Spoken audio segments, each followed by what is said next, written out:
हुँदैछ टक्क आज चाहिँ अलैँची फार्म आएको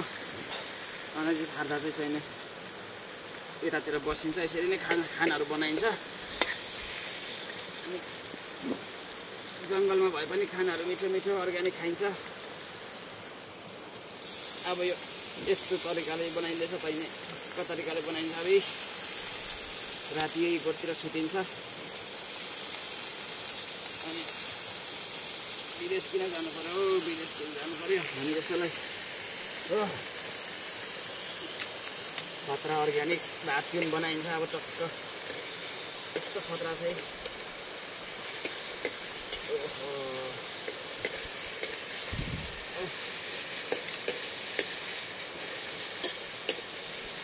अर्ग्यानिक चाहिँ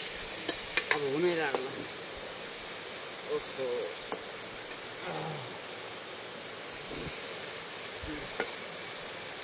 पाक्नै लाग्यो अब ल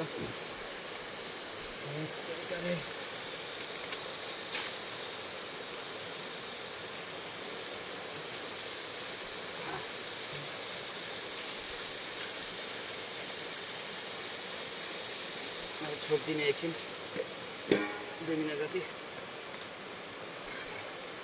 भयो